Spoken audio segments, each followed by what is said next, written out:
calling it an allergy is just an excuse. It's not good to be picky. Maybe it's because your parents didn't properly deal with your allergies when you were young, right?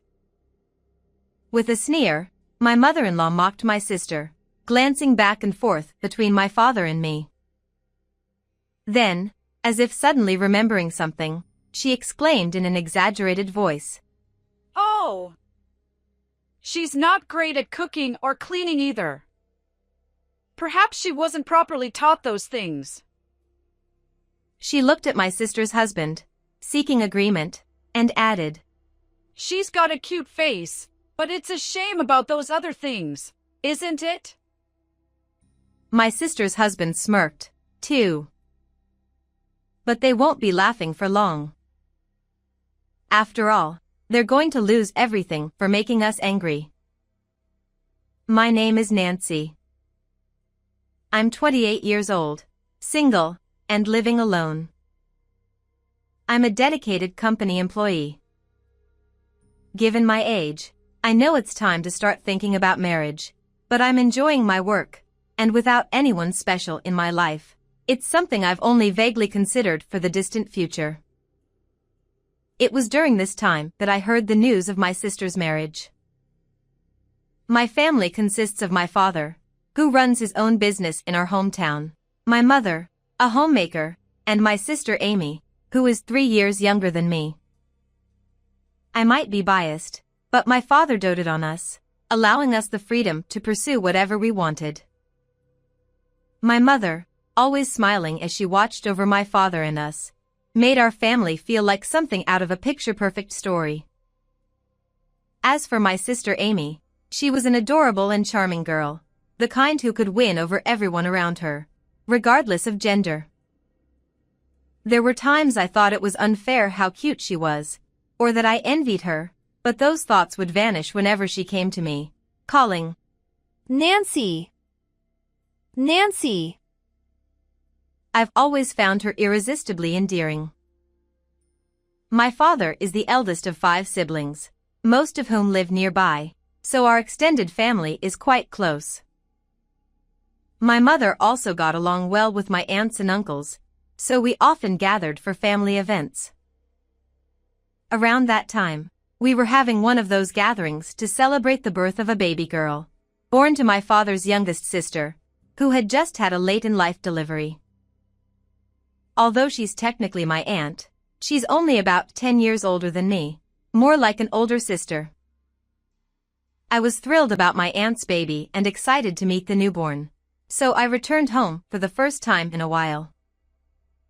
As I was catching up with my aunt and marveling at the tiny, newborn baby, realizing once again how incredible the birth of life is, I heard cheers coming from where my sister was. I glanced over to see my sister, slightly tipsy, her face flushed pink as she swayed while holding a glass of wine in both hands. She's drunk because she tried drinking something she's not used to. Sighing at the sight of my sister, who had likely overdone it in the spirit of celebration, I got up to help her. As I approached, my cousin noticed me, looked up in surprise, and began talking rapidly. "Nancy! Amy is getting married, isn't she?" What? I must have looked like a deer caught in the headlights at that moment. I'd heard she had a boyfriend, a civil servant, tall, handsome, the kind of guy who would pick her up after work, but marriage? I alternated my gaze between my cousin and my sister, who was giggling in her tipsy state. Amy, still laughing, said, "I haven't told you yet, Nancy!" My cousin, initially surprised, seemed to catch on to the fact that I wasn't satisfied with how casually the news had been dropped and quickly excused herself from the scene. After she left, I sat down on the cushion next to my sister, which still held some of my cousin's warmth. I took the glass that my sister was still holding onto and set it on the table. Then I cupped her cheeks with both hands, turning her to face me. "What's this all about?" "Amy, realizing from my tone that I was not amused, finally apologized. I'm sorry. As I questioned her further, she confessed that she had asked our parents to keep it a secret from me because she wanted to tell me in person. Since I was home for the first time in a while, she had planned to tell me this time, but the moment never seemed right, and before she knew it, she got drunk and spilled the news to our cousin in the happy atmosphere. As I listened, I couldn't help but think how typical it was of my sister to bungle a surprise like this, yet it was also part of her charm. By the time she finished explaining, I no longer cared that she'd kept it a secret. In fact, I decided to tell everyone, including the part about how it was supposed to be a secret. Our relatives just laughed, saying that's exactly what we'd expect from Amy. There's one more thing I haven't told you, Nancy. There's more? I can't imagine what else it could be. I encouraged her to go on in a gentle voice, and she seemed to relax as she continued. When we get married, I'll be moving in with Jason's family, so I have to move out by next month. Jason is my sister's boyfriend, well, husband now. The suddenness of it all made my eyes widen in surprise. You're going to live with his parents? Are you sure that's okay? Amy smiled and reassured me that she had met them several times and that they were really wonderful people. With her marriage announcement and the news that she wouldn't be able to visit home as often, the atmosphere that night was festive and lively. That conversation took place at the beginning of last month. So, she must have moved by now. I thought I should call her soon to check in, but just then, my phone rang. It was just before midnight. Wondering who it could be at this hour, I looked at the screen and saw Amy displayed. What timing, I thought, as I tapped the call button. Hello? I answered, and immediately froze. Before she could speak, I could hear my sister sniffing, and it was clear she had been crying. Nancy? Sorry to call you out of the blue.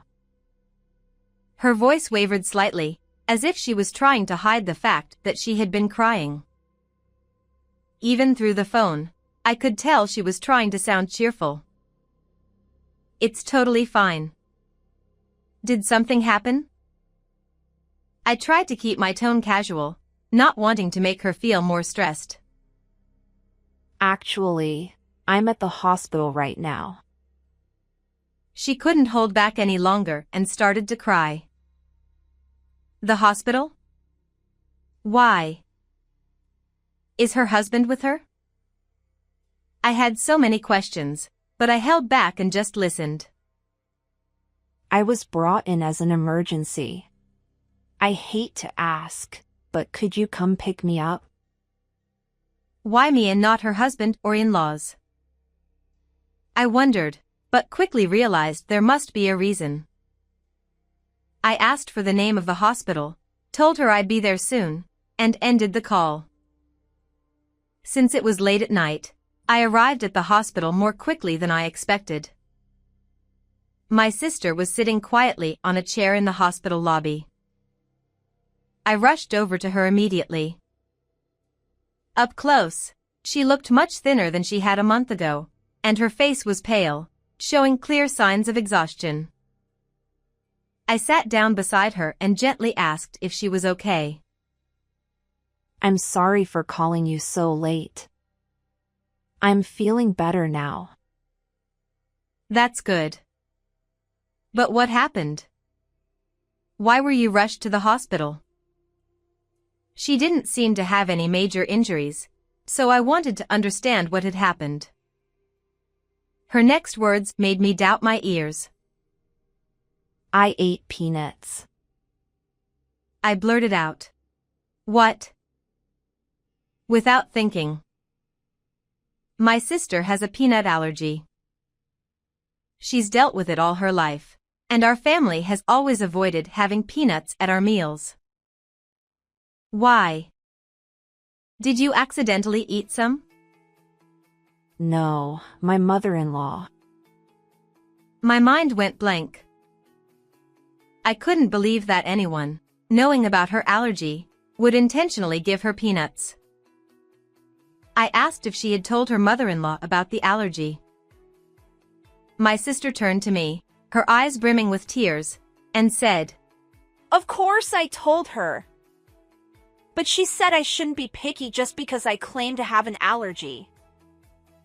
Amy continued, explaining that even when she looked to Jason for help, he just told her to eat the peanuts because they were delicious, completely dismissing her concerns. Feeling like she couldn't refuse without causing a scene, my sister tried eating a small amount, hoping it would be okay. But soon after, she started having difficulty breathing. When she asked to be taken to the hospital, no one listened, so she ended up calling an ambulance herself. My mother-in-law even said, "Are you trying to make me look like the bad guy by exaggerating your symptoms?" So, I decided that I don't want to go back to that house anymore. That's why I called you, Nancy. I'm sorry. As my sister apologized through her tears, I took her hand and reassured her. It's okay. But even as I held her hand, I could feel my own shaking with anger. For now, let's go back to my place, okay? Yes. Thank you, sis. We headed back to my house together, and during the drive, I suggested that we talk to our dad about it tomorrow. Amy was worried about causing trouble for our parents, but I convinced her that keeping quiet about what had happened would only make them worry more. The next day, I called in sick to work and left the house with my sister, heading to our parents' home. When we rang the doorbell, our father answered, his face showing surprise when he saw Amy. He quickly sensed something was wrong from her distressed appearance and my serious expression, and he ushered us inside. After we explained everything that had happened, our father, who had been quietly listening, finally spoke. I see. Then he asked, Are you feeling better now? You should stay here and rest for the day. Amy nodded, and our father gave her a warm smile. Then he turned to me and said, Nancy, I need to talk to you. He asked me. Are you off today? Yes. I replied. He explained that he wanted me to come with him to Amy's in-laws' house to pick up her things. Since there were personal items that only another woman should handle, he needed my help. I immediately agreed to go with him. Seeing the worried look on Amy's face, I reassured her. Don't worry, Amy. Just take it easy. You didn't look too well yesterday either, so relax and eat some of Mom's cooking, okay? Amy nodded with a weak smile, and I reluctantly left her behind as I got into Dad's car and headed toward her in-laws' place. Although we didn't talk much during the drive, I could tell from my father's demeanor that he was quietly seething with anger. When we arrived at Jason's parents' house and rang the doorbell, Jason himself answered. Nancy. And Amy's father, too. He looked just like I remembered from the one time I'd met him before, a smiling young man who seemed polite and friendly. It was hard to believe that this was the same person who had no understanding of allergies and wouldn't protect my sister when it mattered most. Hello. We're here about my sister. I began, but Jason cut me off before I could finish. Amy hasn't come home. Nancy, do you know where she is? The way he spoke made it seem like he was blaming us, as if to say, Your sister left without notice, and now we're the ones dealing with the consequences. I nearly snapped back, wanting to point out that if he were really concerned, he should have at least contacted our parents. But I swallowed my words and responded calmly instead. Amy is at our parents' house. After she was taken to the hospital yesterday, I picked her up and she stayed with me. Jason let out a loud laugh, almost as if he found the situation amusing. She called an ambulance over the peanuts? That's such an overreaction. It wasn't serious enough to warrant an emergency call. I felt a surge of anger and was about to respond when my father stepped in. Amy won't be returning here for a while, so we've come to collect her belongings. Jason's eyes widened in surprise. She's not coming back. As he moved closer to confront my father, a voice called out from deeper inside the house. Jason, what on earth are you making a fuss about? Jason's mother came hurriedly into the room. When she saw me and my father, her face briefly twisted into a look of disgust before she quickly forced a smile. Well, it is Amy's father and sister. I couldn't help but notice that fleeting expression, but we nodded our heads in response as she bowed to us. Mom, it seems Amy is holding a grudge about what happened yesterday and says she's not coming back. Jason spoke in a sickeningly sweet tone, as if trying to win his mother over with a poor me attitude.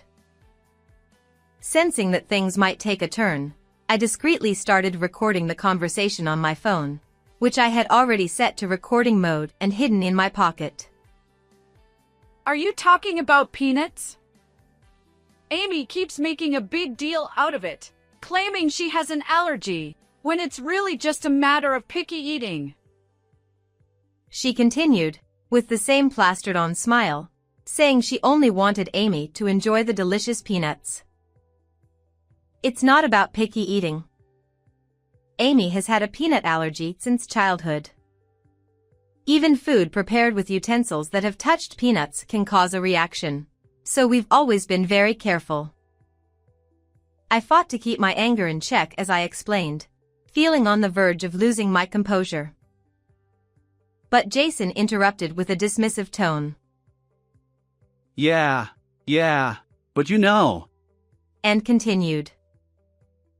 I used to be allergic to milk when I was little. My mom would gradually introduce it to me, mixing it into my food, and now I can drink milk just fine. He said this proudly, as if his mother had performed some miraculous feat, while she nodded along with a smug smile. Maybe Amy's peanut allergy is because her parents didn't handle it properly when she was young. She grinned slyly, glancing back and forth between me and my father, clearly enjoying the tension she was stirring up. Then, as if she had just remembered something, the mother-in-law exaggeratedly exclaimed, "Oh," and continued. Amy wasn't very good at cooking or cleaning either. Maybe she wasn't properly taught those things. She's got a pretty face, but it's such a shame she's lacking in other areas, don't you think? She directed this at Jason, who grinned back at her. Feeling like I was on the verge of exploding, I knew I had to get out of there. I'll be taking my sister's belongings now, I declared, asking Jason to show me where they were. Go right ahead. After all, Amy needs to work on overcoming her allergies and polishing her skills as a wife. She tossed out those parting words before disappearing back into the house. I hurriedly gathered my sister's things and left their home as quickly as I could. On the drive back, I was so furious that I could hardly think straight, but my father was even more upset. Usually a careful driver, he was now driving in an unusually aggressive manner, clearly seething with anger. When we returned home, Amy rushed to greet us, immediately sensing that something had happened based on our expressions. She repeatedly asked if we were okay. "What are you planning to do now, Amy?" Her face fell, and she looked down, as if the weight of the question had just hit her. "To be honest, they didn't show any concern for you at all. I told her. She looked up at me, forcing a smile as she replied, I see. I guess I was hoping for too much. Things never go as smoothly as you'd like. As she said this, she stared off into the distance, her eyes glistening with unshed tears, as if she had expected this outcome all along.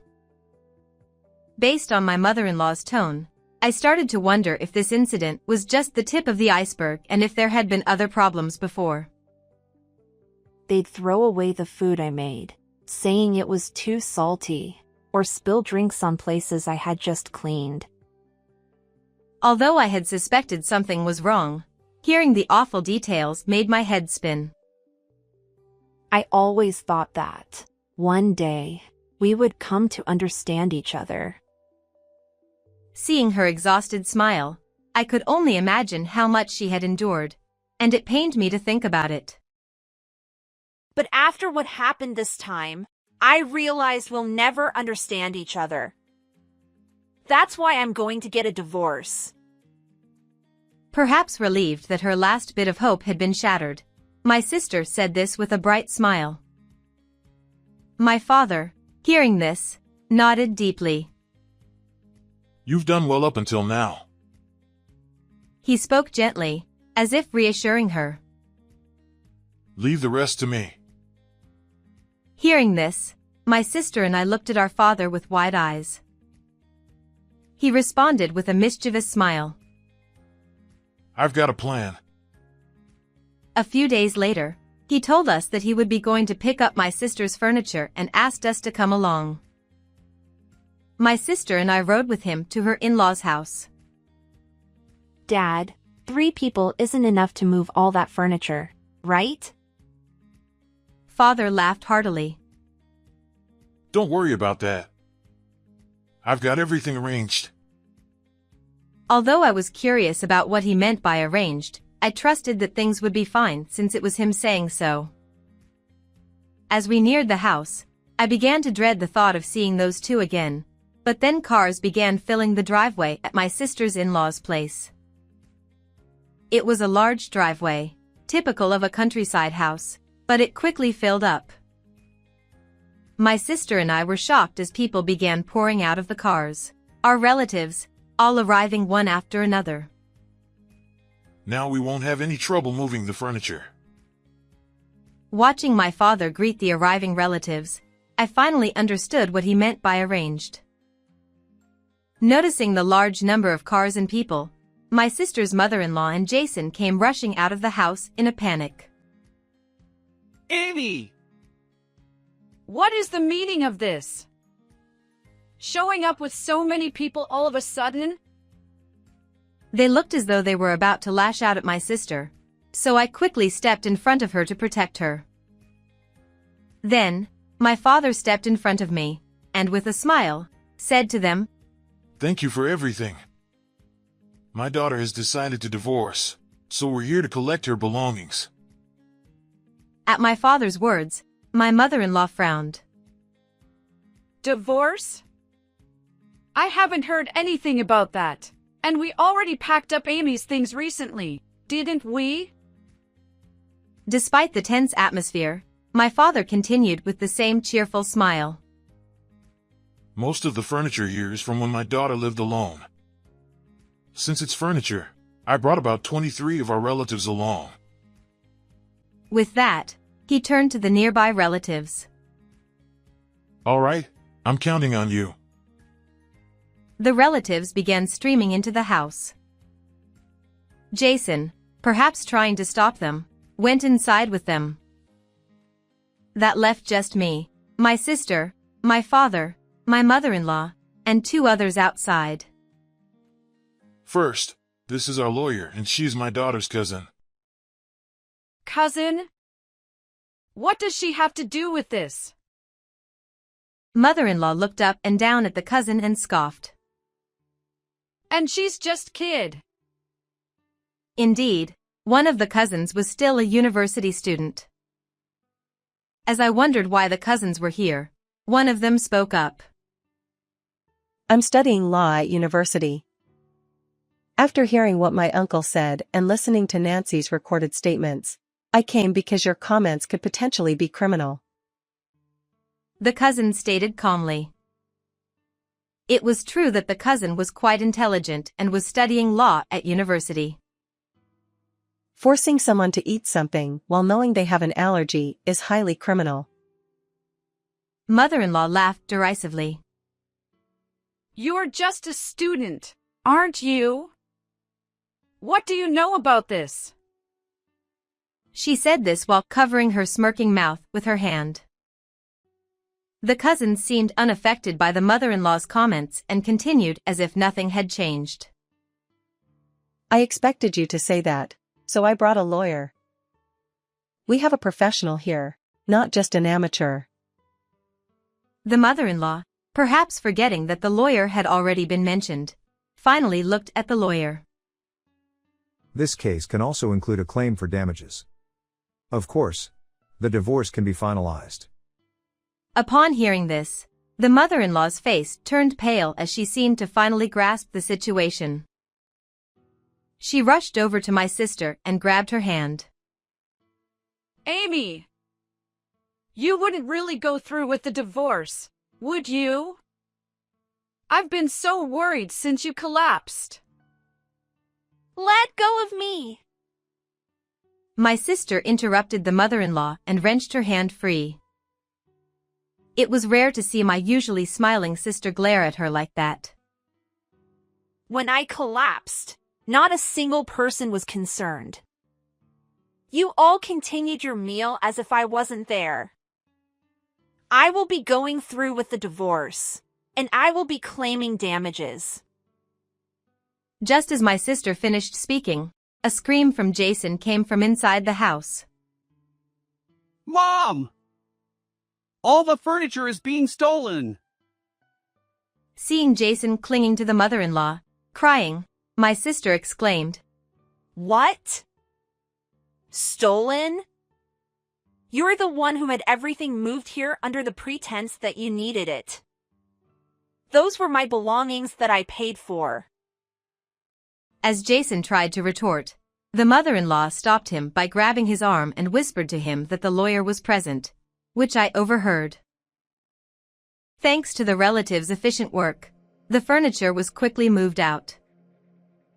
My father thanked the relatives and then turned to the pale-faced mother-in-law and Jason. It seems all the belongings have been collected. We'll handle any further communication through our lawyer. He started to push my sister and me toward the exit but turned back as if he had just remembered something. I've heard of cases where people have been forced to eat things they're allergic to and have died. I'm glad that didn't happen to your son when he was young. His smile was genuine, but his eyes were not. We all got into the car, and initially, everyone was silent, but my father soon broke the silence with laughter. Wow, the two had the best expressions. Seeing my father's genuine smile, which I hadn't seen in a long time, both my sister and I started to chuckle, which turned into full laughter. We all laughed heartily as we drove home. It was a rare moment of genuine joy. Afterward, the divorce was officially finalized. Since my sister's furniture had been removed, the house was left empty. The furniture originally in the house had been sold when my sister got married, as it was expected that her furniture would be used. Additionally, the money from the sale had been spent without my sister's knowledge, so there were no savings left. With the emergency transport and the arrival of the relatives, news of the divorce and the mistreatment spread quickly, leading the in-laws to move away as if fleeing. They were reportedly working tirelessly from morning till night to handle the alimony payments, moving expenses, and to replace the furniture. My sister's health has improved, and her previously thin body is gradually returning to its normal state. She and I are now living together in my home until she finds a new place. Although there are times when the noise of having my sister around reminds me of how much has changed, I appreciate having someone at home. I'm enjoying the days, laughing with my sister as we did in the past. How did you find this story? Don't forget to subscribe to the channel. See you in the next video.